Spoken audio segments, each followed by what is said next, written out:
نحمده ونصلي على رسوله الكريم أما بعد. قال الله تبارك وتعالى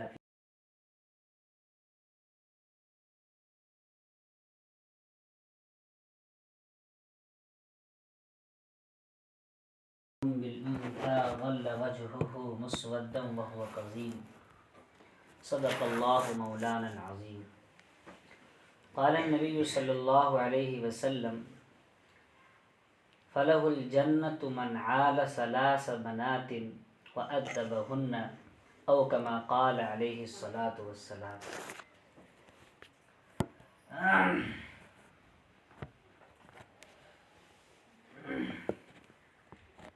یہاں پر بیٹھے سبھی مرد و خواتین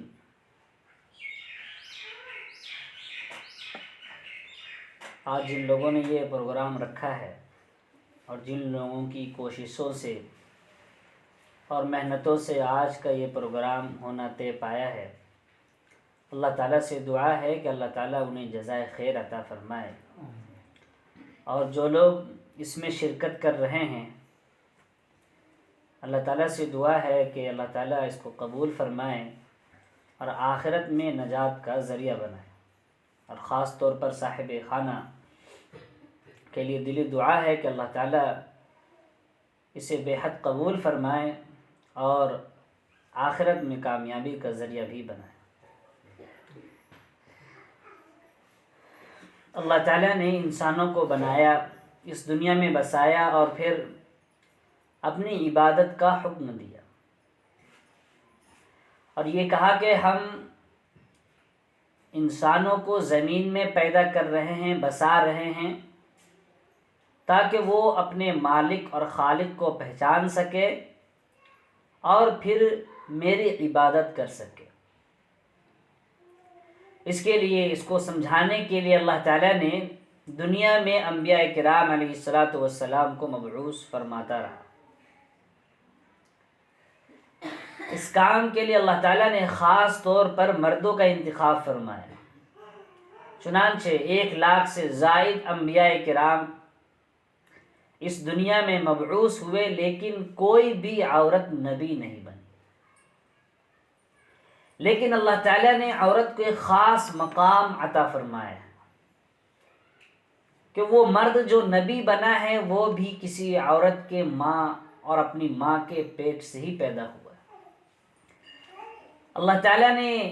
عورتوں کو ایک خاص مقام اور ایک خاص عزت اور رفعت دی ہے جو کسی دوسرے مخلوق کو وہ عنایت نہیں فرمائے۔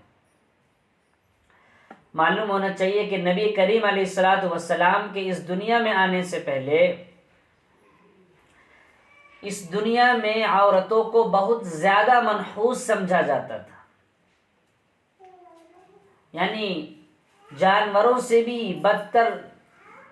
عورتوں سے سلوک کیا جاتا تھا۔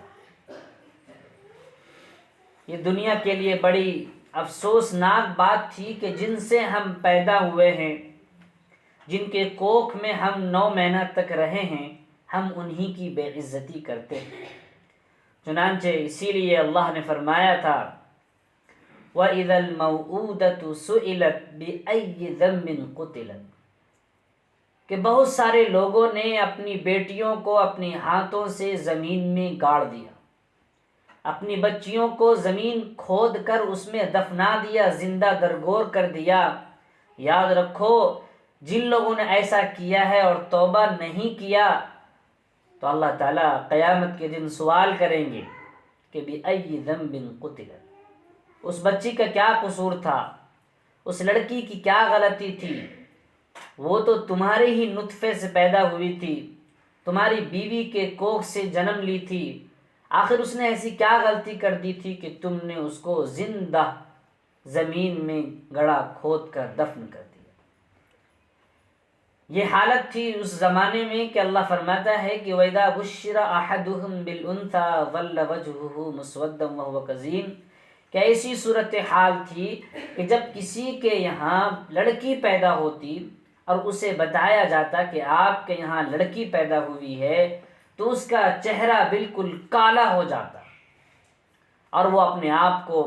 اور اس بچی کو بہت منحوس سمجھتا تھا کہ کاش میرے یہاں لڑکا پیدا ہو۔ بڑی عجیب و غریب ماحول، لڑکیوں کو گھر میں بالکل الگ تھلگ کر دیا جاتا تھا۔ جب ان کے ماہواری کا وقت ہوتا تو بالکل ان کا کھانا پینا اور ان کے برتن بھی الگ کر دیے جاتے تھے۔ لیکن قربان جائیے ہم سب کے نبی جناب محمد الرسول اللہ صلی اللہ علیہ وسلم کا، کہ اللہ تعالیٰ نے اس نبی کے ذریعے اپنی امت کی عورتوں کو ایک بڑا مقام اور ایک بڑی عزت اور بڑا جگہ دی۔ چنانچہ اسی لیے لوگوں سے کہا کہ سنو، خوشخبری ہے اس مرد کے لیے، اس باپ کے لیے کہ جو اپنی 3 بیٹیوں کو پالتا ہے، اس کی بہترین تربیت کر دیتا ہے اور اس کی شادی کر دیتا ہے اور وہ پھر اچھی بھلی زندگی گزارتی ہے، تو اللہ کے نبی نے فرمایا کہ میں اس کے لیے جنت کی خوشخبری دیتا ہوں۔ تو اللہ تعالیٰ نے عورتوں کو ایک بڑا مقام اور بڑی عزت دی، اور خاص طور پر وہ عورتیں جو اسلام میں داخل ہوئی ہیں ان کا مقام اور زیادہ بلند ہو جاتا ہے۔ لہذا ہمیں سمجھنا چاہیے کہ اللہ تعالیٰ نے ہمیں اس دنیا میں پیدا فرمایا، عزت دی، مقام دیا اور ایمان سے نوازا ہے، تو ہم ایمان کو بچائیں۔ عورتوں کے عقلیں کمزور ہوتی ہیں، دماغ اور ان کی سمجھ مردوں کے مقابلے میں کم ہوتی ہے، ان کا دل کمزور ہوتا ہے، اس لیے وہ اللہ کے دین سے بہت زیادہ غافل رہتے ہیں، بہت زیادہ غافل رہتے ہیں۔ شریعت کی بات کو سمجھنے سے قاصر ہیں اور اس پر عمل کرنے میں بڑی کوتاہی کرتے ہیں۔ یہ ہم سب کے لیے افسوسناک بات ہے کہ ہمارے گھر کی عورتیں اپنے دل میں ایمان رکھتی ہے لیکن ایمان مضبوط نہیں ہوتا۔ اسی وجہ سے ضروری ہے کہ ہم سب سے پہلے اپنے ایمان کو مضبوط کریں۔ اللہ فرماتا ہے کہ اگر کوئی تکلیف پہنچی ہے تو وہ بھی اللہ کی طرف سے، اور اگر کوئی خوشی پہنچی ہے تو وہ بھی اللہ کی طرف سے۔ اگر پوری دنیا آپ کو تکلیف پہنچانی چاہے، کسی انسان کو تکلیف پہنچانی چاہے، لیکن اللہ چاہتا ہے کہ اسے وہ تکلیف نہ پہنچے، تو ساری دنیا کی کوششوں کے باوجود اس کو تکلیف یا کوئی نقصان نہیں پہنچ سکتا۔ اور اگر پوری دنیا کسی کے لیے بھلائی چاہے لیکن اللہ تعالیٰ نے فیصلہ کیا ہے کہ اسے بیمار ہونا ہے، یہ بیمار ہوگی، تو اللہ تعالیٰ کے اس فیصلے کو کوئی نہیں ٹال سکتا۔ وَإِن يَمْسَسْكَ اللَّهُ بِضُرٍّ فَلَا كَاشِفَ لَهُ إِلَّا هُوَ۔ لہٰذا ہمارا یہ عقیدہ ہونا چاہیے کہ ہمارے ساتھ جو کچھ بھی ہوتا ہے وہ اللہ تعالیٰ کی طرف سے ہوتا ہے، اچھائی ہو یا بھلائی یا برائی، وہ سارے کی ساری چیزیں اللہ کی طرف سے۔ لیکن افسوس ہے کہ ہمارے گھر کی عورتوں یہ کہتی ہیں کہ فلاں نے جادو کر دیا، یا فلاں کے کرنے سے، یا فلاں کی نظر سے، یا فلاں کے کرنے سے ایسا ہو۔ یہ سب ہم سب کے دلوں میں جو ایمان کمزور ہو گیا ہے اس کی یہ بدولت ہے۔ ہم نے اسلام کو وہ مقام نہیں دیا، ہم نے شریعت کو سمجھا نہیں، اس لیے ہمارا ایمان کمزور ہے۔ اس حوالے سے میں چند باتیں آپ کے سامنے پیش کروں۔ ہمارے لیے سب سے پہلی چیز جو ضروری ہے کہ وہ اللہ پر ایمان مضبوط ہو، اس لیے کہ اگر اللہ پر ایمان مضبوط نہیں ہوگا تو کل قیامت کے دن ہمارے لیے بڑی پریشانی ہو سکتی ہے۔ ایمان مضبوط ہونا ہم سب کے لیے ضروری ہے۔ تو آج سے یہ اہم عہد کریں کہ ہم کبھی کسی جادو، ٹونا، سحر، نظر بد وغیرہ ان سب چیزوں پر زیادہ دھیان نہ دے کر صرف ہم اپنے اعمال اور اپنے ایمان پر زیادہ تر توجہ دیں۔ گھر کی عورتیں گھر کی بادشاہ ہوتی، گھر کی رانی ہوتی، گھر کو جنت بھی بنا سکتی ہے اور جہنم بھی بنا سکتی۔ اگر عورتیں دیندار ہو، ایماندار ہو، تو بچے بھی اور گھر کے دوسرے مرد حضرات بھی دیندار اور ایماندار بن سکتے، بشرطے کہ گھر کی عورتیں، گھر کی شہزادیاں اور گھر کی رانی یہ ایماندار اور دیندار ہونی چاہیے۔ تو سب سے پہلی بات یہ ہے کہ ہم عہد کریں کہ اپنے ایمان کو مضبوط کریں گے اور ایمان کو بنانے کی فکر کریں گے۔ اس کے لیے ہمیں کیا کرنا چاہیے؟ ہمیں دین کی موٹی موٹی باتیں معلوم کرنی چاہیے۔ اگر ہم پڑھے لکھے ہیں تو خود کتابوں کو پڑھیں، نہیں پڑھے ہیں تو گھر کی جو عورتیں پڑھی ہوئی ہے یا آس پاس کی عورتیں پڑھی ہوئی ہیں تو ہم ان سے دین سیکھیں، اور دین سیکھنے کا شوق اپنے اندر پیدا کرے تو انشاءاللہ اس طرح شوق اور جذبہ اور لگن سے دین سیکھنے میں آسانی ہوگی اور ایمان مضبوط ہوتا چلا جائے گا۔ دوسری بات جو ہے کہ اللہ تعالیٰ کے احکامات میں بڑی کوتاہی ہوتی ہے۔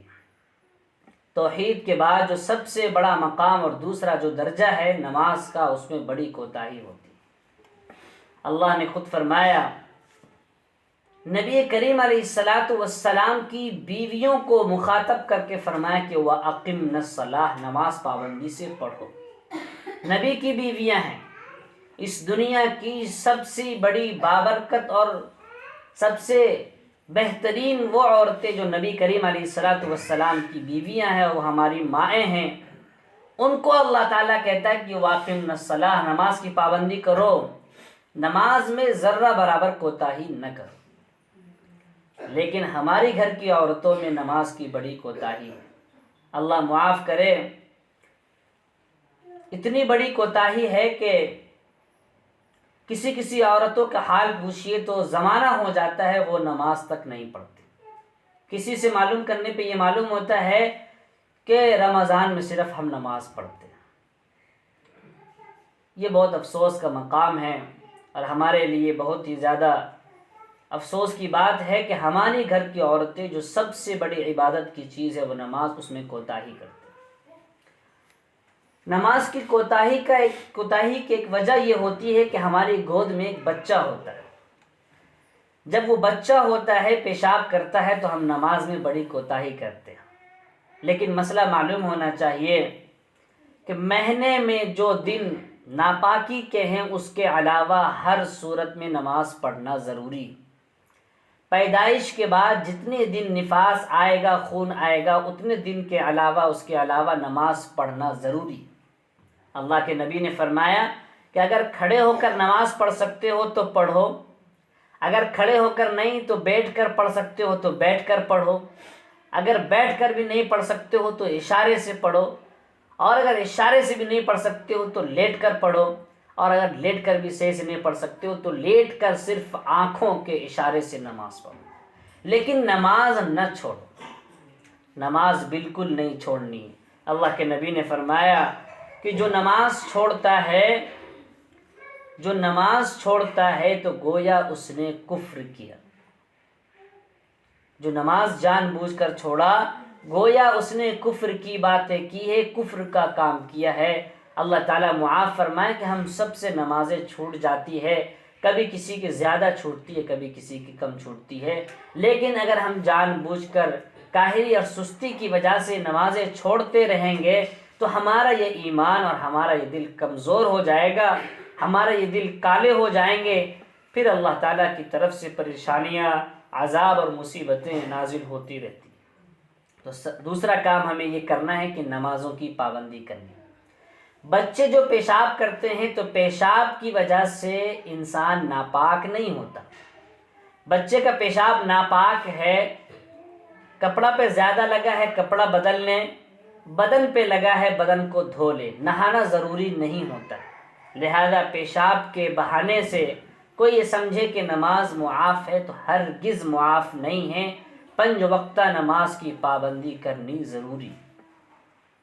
اسی لیے اللہ کے نبی نے فرمایا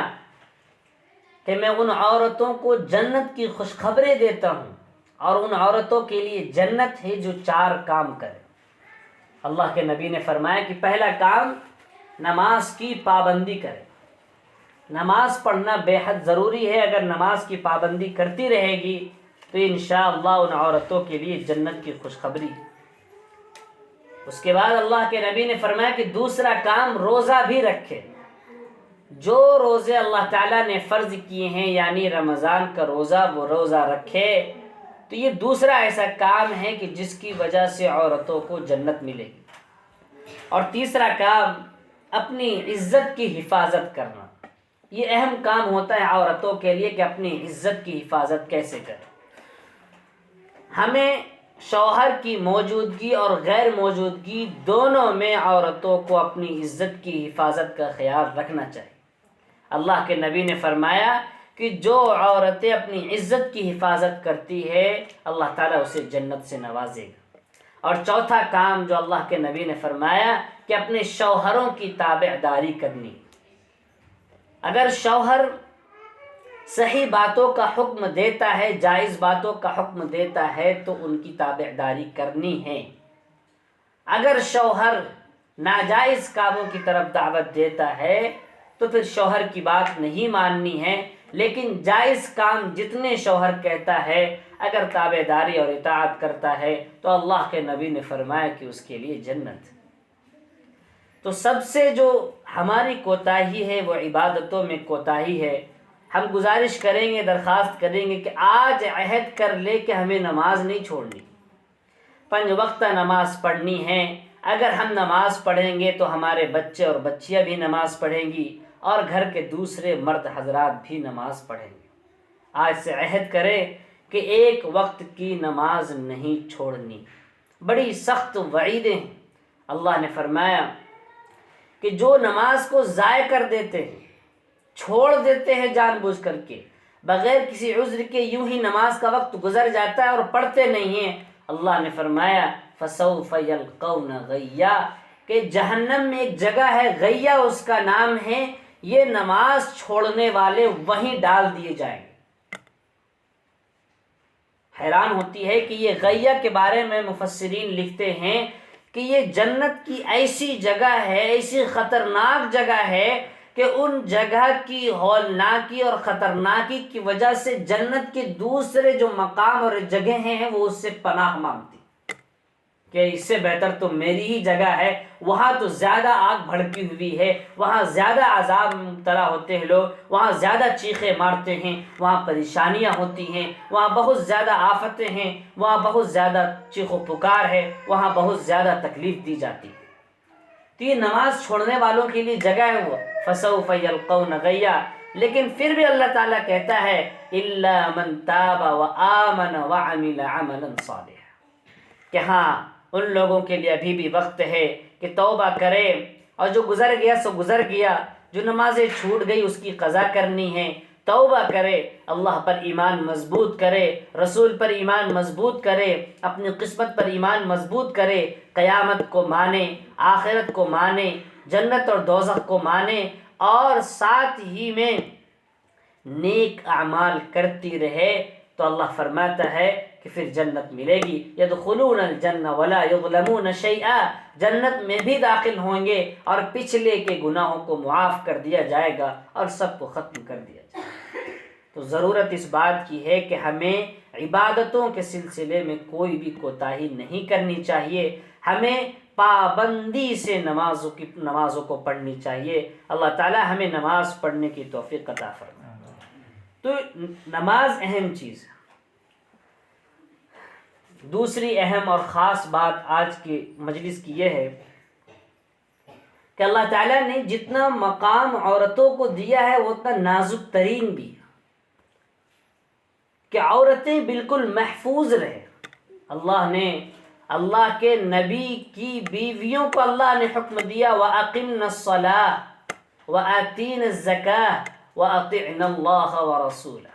اور فرمایا وَلَا تَبَرَّجْنَ تَبَرُّجَ الْجَاهِلِيَّةِ الْأُولَى کہ زینت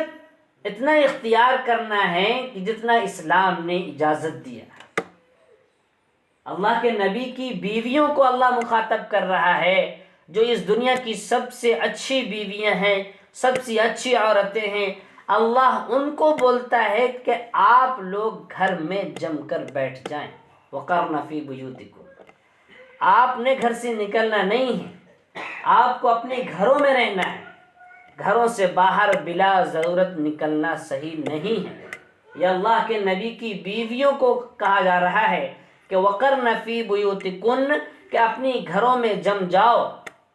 اور زیب و زینت جتنی اسلام نے اجازت دی ہے اتنی اختیار کی جائے، صرف شوہر کے لیے اختیار کی جائے، دوسرے غیر مرد کے لیے اپنی زینت اختیار نہ کی جائے، اور نمازیں پڑھتی رہو، زکوٰۃ دیتی رہو، اللہ اور اس کے رسول کی بات مانتی رہو، تو انشاءاللہ کامیابی ملے گی۔ یہ اللہ تعالیٰ نے اپنے حبیب جناب محمد الرسول اللہ صلی اللہ علیہ وسلم کی بیویوں کو مخاطب فرما کر کہا۔ عورتوں کا اتنا خیال رکھا ہے کہ عورتوں کو سمجھانے سے پہلے اللہ نے قرآن کے اندر مومن مرد کو کہا وَقُلْ لِلْمُؤْمِنِينَ يَغُضُّوا مِنْ أَبْصَارِهِمْ وَيَحْفَظُوا فُرُوجَهُمْ کہ مومنوں سنو کہ مرد اگر تمہارے سامنے کسی عورت کا گزر بھی ہو جائے یا سامنا ہو جائے کسی عورت سے، تو مرد حضرات سنیے، اپنی نگاہ نیچی رکھیے۔ آپ نے اپنی نگاہ کسی عورت پر نہیں ڈالنی ہے، کسی دوسرے کی بیوی پر نگاہ تک نہیں ڈالنی ہے، کسی دوسری کی بیوی کو دیکھنا تک نہیں ہے، کسی دوسرے کی بیٹی اور ماں کو دیکھنا تک نہیں۔ اس کے بعد پھر اللہ نے کہا کہ میں یہ بھی کہتا ہوں کہ جو مومن بیٹیاں ہیں، جو مومن عورتیں ہیں، جو مومن بیویاں ہیں، میں ان سے بھی کہتا ہوں اللہ کے نبی آپ ان سے کہیے، انہیں حکم دیجئے کہ وہ بھی اپنی نگاہ کی حفاظت کرے، پردہ کرے اور اپنے پورے بدن کو ڈھک کر رکھے۔ اسلام کی یہ شہزادیاں، اسلام کی یہ بیٹیاں انمول موتی ہیں۔ موتی کو، زیور کو، اس کو محفوظ کر کے رکھا جاتا ہے، اس لیے گھروں کی عورتوں کو باہر نکلنا منع ہے، بلا ضرورت گھر سے نہیں نکلنا چاہیے۔ لیکن افسوس ہے کہ ہمارے گھر کی عورتیں، ہماری مائیں اور بہنیں اور بیٹیاں سارے کے سارے روڈ پر ہوتی ہیں، گھر میں کم ہوتی ہیں۔ پردے کا اتنا شدید حکم دیا ہے اللہ تعالیٰ نے، یہ بھی کہا ہے مومنوں کو حکم دیتے ہوئے کہ اگر تم کسی کے گھر جا رہے ہو تو پہلے اجازت لے لو، اجازت لے لو، دروازہ کھٹکھٹا لو، شاید کوئی مرد اندر نہ ہو، عورت ہو اور تم چلے جاؤ، تمہاری نگاہ اس عورت پر پڑ جائے، اس لیے پہلے کہا کہ جب جاؤ تو پہلے دروازہ کھٹکھٹاؤ، اگر اجازت ملتی ہے تو اندر جاؤ ورنہ واپس لوٹاؤ۔ یہ اللہ تعالیٰ نے حکم فرمایا یا ایھا الذین آمنوا لا تدخلوا بیوتا غیر بیوتکم حتی تستأنسوا وتسلموا علی اہلہا، کہ پہلے اجازت لو، ان کو سلام کرو، اگر وہ اجازت دیتے ہیں تو اندر جاؤ ورنہ مت جاؤ۔ اللہ نے یہ بھی کہا کہ گھر کے اندر جو دوسرے نوکر ہوتے ہیں، جو کام کاج کرنے والے ہوتے ہیں، وہ بھی خاص خاص اوقات میں اجازت لے کر جایا کریں، جیسے صبح کا وقت ہے، دوپہر میں آرام کا وقت ہے، رات کا وقت ہے، ان وقتوں میں بھی گھر کے دوسرے مرد کو بھی ایک دوسرے کے کمرے میں داخل ہونے کی اجازت لینی چاہیے۔ یہ اللہ نے یہ سارا حکم اس لیے دیا ہوا ہے کہ عورتوں کو ایک خاص مقام دیا ہے، عورتوں کا وہ مقام، عورتوں کی وہ عزت کسی طرح سے ہٹ نہ جائے،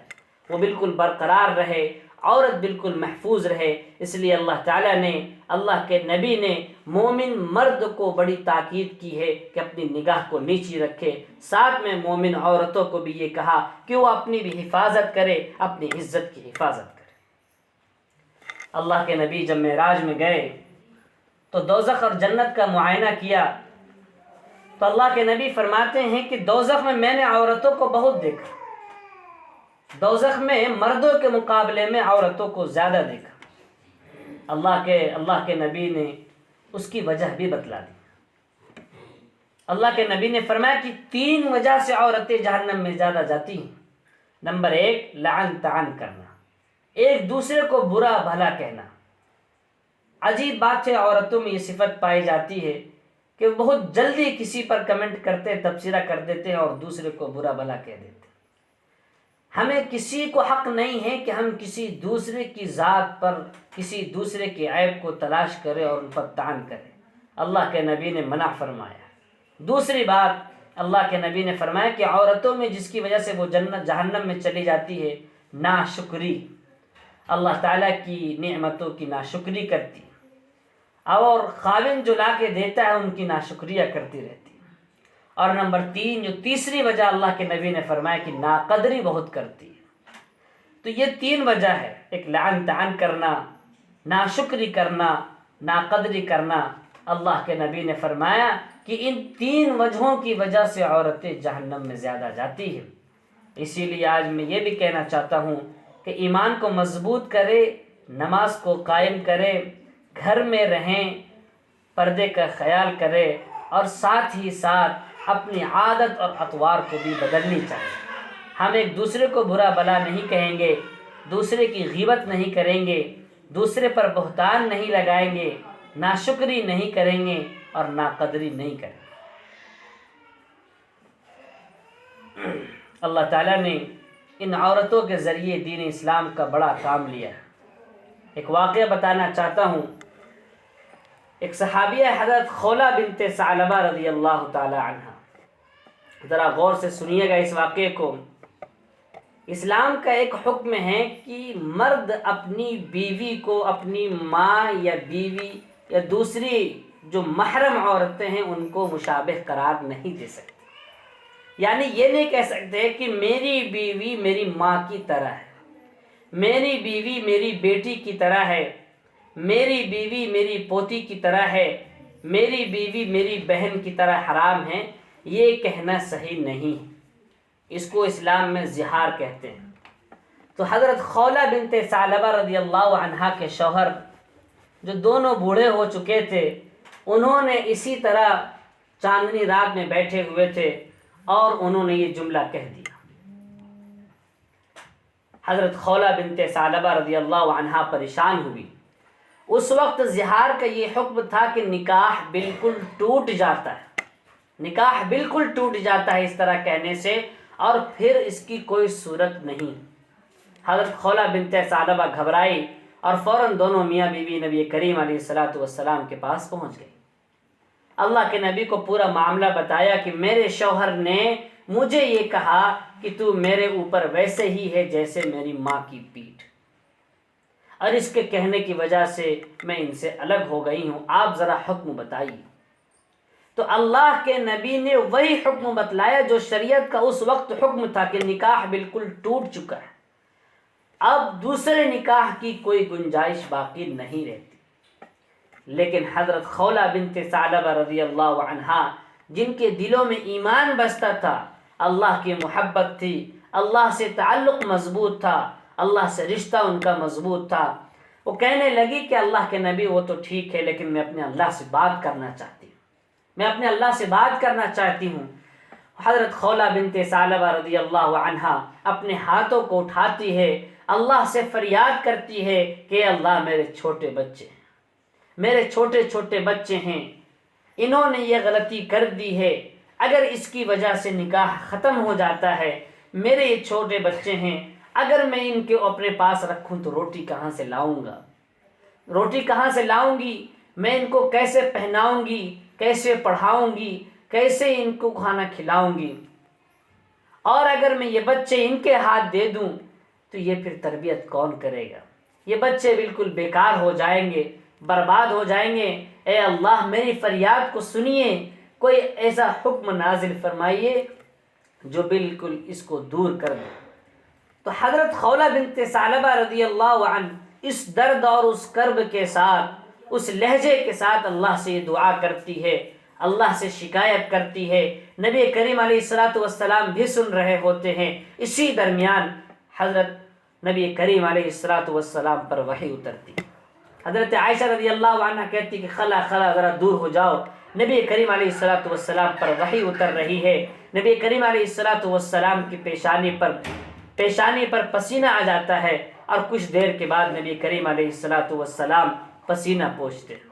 ادھر حضرت خولہ بنت ثعلبہ رضی اللہ عنہ پریشان ہیں کہ پتہ نہیں میرے حق میں فیصلہ آئے گا یا میرے خلاف فیصلہ آئے گا، لیکن نبی کریم علیہ السلام مسکراتے ہیں اور یہ کہتے ہیں کہ اللہ نے تیری بات مان لی، اللہ نے میرا فیصلہ بدل دیا، میری بات بدل دی، شریعت کا دوسرا حکم نازل فرما دیا، اب نکاح نہیں ٹوٹے گا۔ تو یہ اس عورت کا اتنا اللہ سے تعلق اور اس کا رشتہ اتنا مضبوط ہے کہ اللہ کے نبی کے سامنے اپنے اللہ سے اس طرح فریاد کرتی ہے کہ اللہ تعالیٰ فوراً دوسرا حکم نازل فرماتا ہے، اور اسی کے بدلے یہ آیت نازل ہوئی، قد سمع اللہ قول التی تجادلک فی زوجہا وتشتکی الی اللہ واللہ یسمع تحاورکما، اور یہ پورے سورت کا نام سورہ مجادلہ رکھا گیا، اور یہ پوری سورت نازل ہوئی اور زہار کا حکم بدل دیا گیا۔ اب یہ کہا گیا کہ اب تم کفارہ دے دو اور اس کے بعد تم اسے لے کر چلے جا سکتے ہو۔ اب تمہارا نکاح برقرار ہے، نکاح بالکل ختم نہیں کرے۔ تو میری ماں اور بہنوں، کہنے کا مقصد یہ ہے کہ یہ ایک عورت ہے جو نبی کریم علیہ السلام سے بحث و مباحثہ کر رہی ہے ایک شریعت کے ایک مسئلے پر، اور اس کا اتنا اللہ سے تعلق مضبوط تھا کہ اللہ تعالیٰ سے اس طرح فریاد کی، اس طرح دعا کی کہ حکم کو بدل دیا، اور اللہ تعالیٰ نے قرآن پاک کی آیت نازل فرمائی، پوری سورت نازل فرمائی۔ تو ہم سب بھی اپنے دلوں میں اللہ تعالیٰ کی وہ محبت پیدا کر سکتے ہیں، لیکن ضرورت ہے کہ ہم اللہ تعالیٰ کے حکموں کو مانیں، شریعت کی باتوں کو مانیں، اللہ نے جس کام کو کرنے کو کہا ہے ہم اسے کریں، اور جن کاموں سے بچنے کا حکم دیا ہے ہم اسے بچیں۔ اللہ تعالیٰ نے اس اسلام کی خدمت عورتوں کے ذریعے بڑی لی، چنانچہ حضرت عائشہ رضی اللہ تعالی عنہا، جن کی عمر محض 21 سال تھی کہ نبی کریم علیہ السلام اس دنیا سے چلے گئے تھے، حضرت عائشہ رضی اللہ تعالی عنہا تقریباً 10 سے 11 سال نبی کریم علیہ السلام کے ساتھ رہی، اور ان کی عمر 10 سے 20 سال تک، 21 سال میں نبی کریم علیہ السلام کی وفات ہو گئی۔ لیکن وہی حضرت عائشہ رضی اللہ تعالی عنہا جنہوں نے اس دین کے اور اسلام کے اہم مسائل کو حضرت عائشہ رضی اللہ تعالی عنہا نے بیان کیا، اس چھوٹی سی عمر میں پوری امت کے سامنے ایسے مسئلے سلجھائے، ایسے مسئلے بتائے، قربان جائیے اللہ تعالیٰ جزائے خیر دے حضرت عائشہ رضی اللہ تعالی عنہا کو کہ عورتوں کے خاص طور پر مسائل حضرت عائشہ رضی اللہ تعالی عنہا نے کھول کر بیان کیے ہیں، تاکہ عورتیں اس کو پڑھ کر کے، سمجھ کر کے دین پر آسانی کے ساتھ، شریعت پر آسانی کے ساتھ چل سکیں۔ بس ضرورت ہے کہ ہم اپنے دل میں یہ فکر لیں اور یہ دل میں خیال پیدا کریں کہ ہمیں بھی کچھ کرنا ہے۔ ہم اس دنیا میں صرف کھیتی کرنے کے لیے، 2 وقت کی روٹی کھانے کے لیے، اپنے بچوں کو پیدا کرنے کے لیے، اپنے بچوں کو یوں ہی پالنے کے لیے پیدا نہیں ہوئے، بلکہ یہ عورتیں اسلام کے ایک انمول تحفہ ہے۔ یہ عورتیں اپنے گھر کے ماحول کو بدل سکتی ہے، اپنے شوہروں کو سیدھے راستے پر لا سکتی ہے، اپنے بیٹوں اور بیٹیوں کا خیال کر سکتی ہیں، اور دین اسلام کے اعلیٰ مقام پر اپنے بچوں کو ڈال سکتی ہیں، اور بہترین تربیت، مثالی تربیت کر سکتی ہیں، اور کی ہے۔ ظاہر سی بات ہے کہ اس دنیا میں جتنے بھی بڑے حضرات ولی اللہ ہوئے ہیں، سب کے پیچھے اگر دیکھا جائے تو ان کی ماؤں کا کردار ہے، ان کی بہنوں کا کردار ہے، اور ان کی بیٹیوں کا کردار ہے۔ لہٰذا ضرورت اس بات کی ہے کہ دل میں یہ خیال پیدا کرے کہ ہم بیکار پیدا نہیں ہوئے، اللہ تعالیٰ نے ہمیں کسی مقصد کے لیے پیدا کیا ہے، اور ایک خاص مقصد کے تحت یہ پیدا کیا ہے کہ عورتیں دیندار ہو جائیں اور اپنے گھر کو بھی دیندارانہ ماحول بنا لیں۔ اس لیے چھوٹی سی گزارش ہے کہ دل میں سب سے پہلے ایمان کو مضبوط کریں، نمازیں پڑھیں، زکوٰۃ ادا کریں، اللہ کی بات کو مانیں، شوہروں کی بات کو مانیں، اور گھر کے ماحول کو بالکل اچھا بنا دیں۔ اگر عورتیں ٹھان لیں، گھر کی مائیں ٹھان لیں، اور گھر کی بیٹیاں ٹھان لیں کہ گھر کے ماحول کو اچھا بنانا ہے، کوئی بھی بچہ بگڑنے نہ پائے، تو ضرور اللہ تعالیٰ اپنی خاص مدد فرمائے گا، اور سارے کے سارے بچے بالکل صالح اور نیک بنتے چلے جائیں گے۔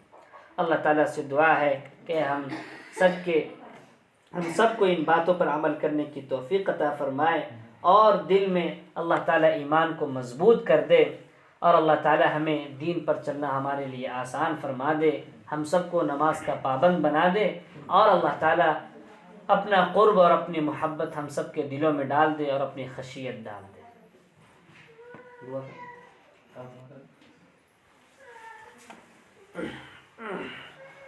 اللہم صلی علی سیدنا وبارک وسلم تسلیما کثیرا کثیرا۔ یا الہ العالمین، ہمارے گناہوں کو معاف فرما، ہمارے خطاؤں کو درگزر فرما، ہماری غلطیوں کو معاف فرما، ہماری کوتاہیوں کو درگزر فرما۔ اے رب کریم، ہم سب نے مل کر یا اللہ تیری رضا کی خاطر، یا اللہ تیری رضا کی خاطر ہم نے یہاں قرآن و حدیث کی باتیں کی ہے، آپ کے پیارے نبی کی باتیں کی ہیں، میرے مولا تو اسے قبول فرما لے، یا اللہ اس کے باعث نجات بنا دے، یا اللہ اس کے ذریعے ہم سب کی زندگیوں کو بدل دے، یا اللہ ہم سب کے دلوں میں یا اللہ اپنا ڈر ڈال دے، یا اللہ اپنی خشیت ڈال دے، اپنا تقوی ہم سب کے دلوں میں ڈال دے، یا اللہ ہم سب کے دلوں کو بدل دے، یا اللہ ہمارے لیے دین پر چلنا آسان فرما، اے رب کریم ہمارے ایمان کو مضبوط فرما، اے رب کریم ہم سب کے گھر کے ماحول کو اچھا بنا دے، یا رب کریم، یا رب کریم ہم سب کے دلوں کو بدل دے، ہم سب کے دلوں میں ایمان منور کر دے، یا اللہ ہم سب کے دل مرجھا چکے ہیں، یا اللہ گناہوں میں لت پت ہے، میرے مولا گناہوں کو دھل دیجئے، دلوں کو پاک و صاف کر دیجئے، اے رب کریم نمازوں کا پابند بنا، اے رب کریم نمازوں کا پابند بنا، میرے مولا ہر دن نمازیں چھوٹ جاتی ہے، میرے مولا آپ نے نمازیں فرض کی ہے، اے رب کریم ہم سب کو نماز پڑھنے کی توفیق عطا فرما، یا اللہ نماز کی قدر کرنے کی توفیق عطا فرما، یا اللہ نمازوں کا پابند بنا، اے رب کریم اپنے حکموں پر چلنا آسان فرما، اے رب کریم ہم سب کے دلوں میں اپنی محبت ڈال دے، رسول کی محبت ڈال دے، یا اللہ ولی اللہ کی محبت ہم سب کے دلوں میں ڈال دے، قرآن کی محبت ہم سب کے دلوں میں ڈال دے، شریعت کی محبت ہم سب کے دلوں میں ڈال دے، اسلام کی محبت ہم سب کے دلوں میں ڈال دے، اے رب کریم جو بھی مائیں بہنیں اور بیٹیاں بیٹھی ہیں، اے رب کریم سب کے زندگیوں کو بدل دے، سب کی جائز تمناؤں کو مرادوں کو پوری فرما، ان کے لیے دین پر چلنا آسان فرما، یا اللہ ان کی کوتاہیوں کو معاف فرما، ان کی نیکیوں کو قبول فرما، یا اللہ ہم سب کے بیٹھنے کو قبول فرما، یا اللہ قرآن پر عمل کرنے کی توفیق عطا فرما، نبی پاک کی باتوں پر عمل کرنے کی توفیق عطا فرما، اے رب کریم ہم سب سے بڑی کوتاہیاں ہوتی ہیں، عبادتیں نہیں ہو پاتی ہیں، ہمارے ایمان کمزور ہے، میرے مولا ان سب کو معاف فرما دیجئے، سیدھے راستے کی ہدایت کیجئے، اے رب کریم سیدھا راستہ دکھلا دیجئے، گناہوں سے بچا دیجئے، یا اللہ گناہوں سے بچا دیجئے، یا اللہ نیکی پر چلنا آسان فرما، نیک کام کرنے کی توفیق عطا فرما، برے کاموں سے بچنے کی توفیق عطا فرما، اے رب کریم ہم سب کے گھر کے ماحول کو اچھا بنا دے، یا اللہ سب کو نیک بنا دے، یا اللہ سب کو نیک دل بنا دے، اے رب کریم سب کو نیک دل بنا دے، اے رب کریم اس مختصر سی دعا کو اور اس مختصر سی مجلس کو یا اللہ اپنے حبیب کے صدقے میں اور محض اپنے فضل کرم سے قبول فرما، صلی اللہ تعالی علی خیر خلق محمد وعلى آلہ وصحبہ اجمعین برحمتک یا ارحم الراحمین۔